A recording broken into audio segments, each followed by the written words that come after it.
All right, ladies and gentlemen, remember we are live here at the Tropentag 2024 conference, and we're here with Dr. Lerato Thakholi, a very erudite scholar. Please, may we meet you, ma'am?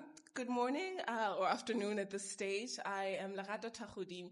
I'm a lecturer at Wageningen University, and I'm also a senior researcher at the Institute for Poverty, Land and Agrarian Studies in South Africa, working on a project called Living Landscapes in Action.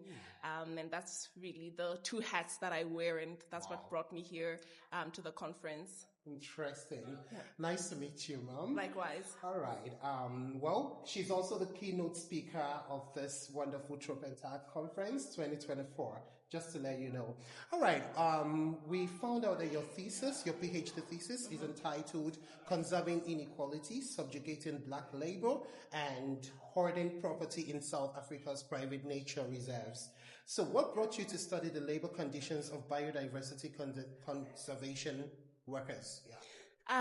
It was a sort of a convergence of many incidences, and I can maybe speak to two key ones. The first one relates to an observation that I had when I was in the field in South Africa. I was in an area called the Lowveld, and this is historically an area that has what we call in South Africa a former Bantustan. So these are places that were set aside for Black people during apartheid. But of course, that ended in 1994.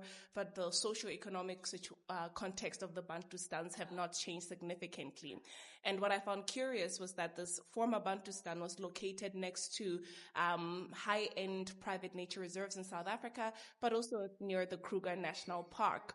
And what I started observing during my fieldwork was a lot of conservation workers traveling between the Bantustan and also the private reserves every morning, 6 o'clock, busloads of people, dropping people off at the entrance of these reserves, and people just disappear into these mega protected areas. And that was really curious for me. I couldn't fathom what was going on.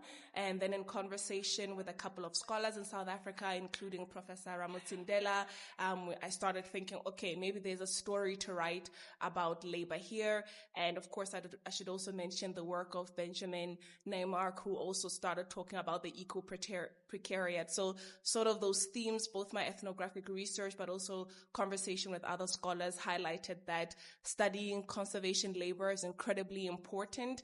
And what I'm very excited about is that increasingly this is becoming an agenda that political ecologists and geographers are also increasingly exploring. Wow, that was very, very wonderful. Thank you so much for that. You also have a slogan, No Women, No Conservation. Please highlight some of the significant role and contribution of females from rural areas in conservation and remote communities. Okay, yeah. So I must admit, it's not my slogan per se. It was the title of a talk that I did. And this talk was presented during Women's Day in South Africa to a conservation organization. And I titled the talk No Women, No Conservation because, of course, it was Women's Day and we needed to foreground the work of women.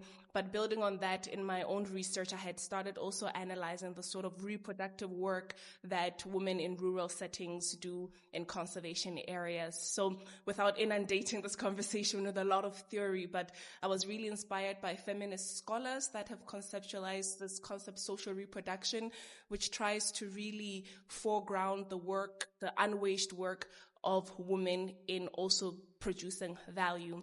So by this, I mean in a very small nugget, in protected areas, typically like the setting that I just described in the Lowveld in South Africa, these protected areas are far from rural settings. So what this means for workers every morning is that they wake up around 4 or 5 a.m.